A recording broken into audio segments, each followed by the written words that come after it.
Hello दोस्तों, मैं प्रकाश पवार। हमारा कानून हमारी समझ से। हमारे एक मित्र ने हमें कमेंट्स में पूछा था कि विवाह के 1 माह पश्चात ही दहेज का केस हो गया, क्या उपचार है।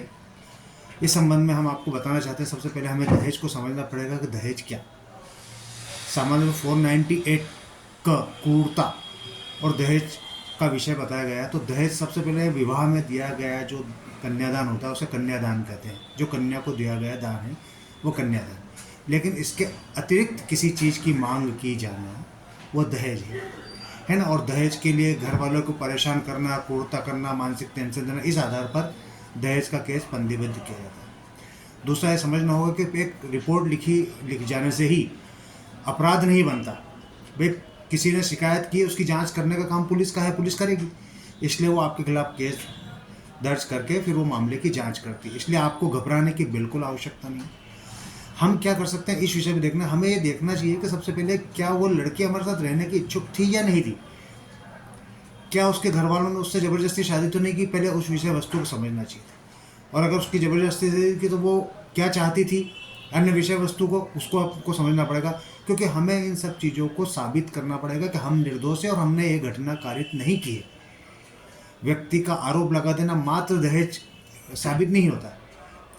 हमें भी उसके अगेंस्ट हमें सारे सबूत इकट्ठे करने हैं। उसके परिवार से हमें संपर्क करना होगा, जानकारी लेनी पड़ेगी।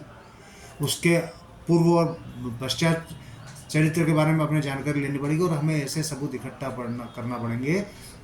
इसके बाद हमारे कानूनविद जो भी अधिवक्ता होंगे उनसे संपर्क कर, उनसे राय परामर्श कर उन कानूनों के तहत हमें उस केस पे लड़कर हमें अपनी सफाई देना पड़ेगी, जिसे न्यायालय के माध्यम से यह जान सकें कि हम निर्दोष है या नहीं है।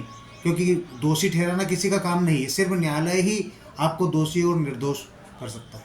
अगर हमने उसके प्रति कोई क्रूरता नहीं की है, हमने उससे कोई अनापेक्षित मांग नहीं की है, किंतु वह हमारे साथ रहना नहीं चाहती इसलिए उसने हमारा, क्योंकि कोई भी लड़की विवाह के 7 वर्ष तक नई नवेली दुल्हन होती है और ऐसी दशा में यह माना जाता है कि ऐसी बच्ची के साथ किया गया कृत्य हो सकता है दहेज की मांग हो, उसके साथ की गई क्रूरता हो। जो कंटेंट्स वो पुलिस को बताती है, पुलिस उस आधार पर उसको लिखती है। लेकिन हमने मांगा नहीं मांगा, हम किस परिस्थिति में थे, हमारी परिस्थिति कैसा, हमारा आचरण कैसा, ये सब चीज़ें हमें न्यायालय में अपने अधिवक्ता के माध्यम से बताना पड़ेगी। और जब हम इन सब चीज़ों को बताएंगे तो आप निश्चित मानिए कि आप दोष मुक्त होंगे, आपके खिलाफ कोई कार्रवाई नहीं हो पाएगी और आपको बाइज्जत बरी किया जाएगा। लेकिन उसके लिए हमें अपने कानूनी रूप से, अपने सही कानूनी अधिवक्ता के मार्गदर्शन में हम उसके अगेंस्ट हमारे जो भी सबूत हो सकते हैं उन्हें हमें इकट्ठा करना है, उसे अपने अधिवक्ता को बताना है। तो अधिवक्ता फिर उस आधार को लेकर वहाँ पर कानूनी लड़ाई लड़ेगा और आप बरी हो जाएंगे। खाली FIR हो जाने का मतलब ये नहीं कि आपने दहेज मांग लिया। आरोप कोई भी लगा सकता है, लेकिन आरोप का साबित करना बहुत आवश्यक है। इसलिए आपको घबराने और परेशान होने की आवश्यकता बिल्कुल नहीं है। आपको थाने से ही जमानत प्राप्त हो गई होगी, न्यायालय से रेगुलर जमानत प्राप्त हो गई होगी।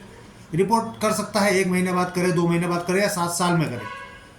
लेकिन प्राथमिक अवस्था ये माना जा सकता है कि बच्ची परेशान है इसलिए इसने रिपोर्ट की।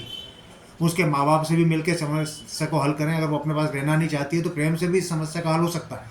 पुलिस के द्वारा परामर्श केंद्र के माध्यम से भी इसमें हो सकता है। और अगर ऐसा समझौता होता है तो न्यायालय में भी इस समझौते को आप पेश करके, इसमें समझौता करके अपने आप बरी हो सकते हैं। इसलिए घबराने और परेशान होने के पर आपको साबित तो खुद ही करना पड़ेगा। अपने सबूत इकट्ठे करने पड़ेंगे और आप सब सबूतों को न्यायालय के सामने रखेंगे तो न्यायालय निश्चित आपकी बातों पर विश्वास करेगा और आप उस आधार पर बिल्कुल बाइज्जत बरी हो जाएंगे। इसलिए आपको परेशान होने की आवश्यकता नहीं है। आपके खिलाफ जो केस बना है वो आप उसको अच्छे से लड़िए अपने अधिवक्ता के माध्यम से और निश्चित मानिए आप उसमें बाइज्जत बरी होंगे। 498 बहुत बड़ा विषय है, लेकिन अभी आपने जितना चाहा था हमने उतनी जानकारी दी है। हम इसको बाद में विस्तृत रूप से देंगे। हम आपसे पुनः यही अनुरोध करते हैं कि और भी कोई किसी कानूनी विषय पर राय लेना चाहता है तो आप हमें कमेंट्स कर सकते हैं। हम आपको कुछ ही समय में उसका बारे में जानकारी देंगे। और आप हमें सब्सक्राइब करें हमारे चैनल को, आप देखते रहें। हम आपको और अच्छी चीज़ें, हम जब क्रमानुसार आएंगे 498 में तो हम इसमें आपको बहुत सारी चीज़ें और भी बताएंगे। प्राथमिक अवस्था में बस हमारे मित्र इतना ही कि आप अपने अधिवक्ता के माध्यम से इसको लड़ें। आप बिल्कुल खाली FIR होना ही अपराध सिद्ध नहीं होता और आप अपने बचाव में पूर्ण रूप से सक्षम होंगे और आप बाइज्जत बरी होंगे। ऐसी हमारी शुभकामनाएं। नमस्कार।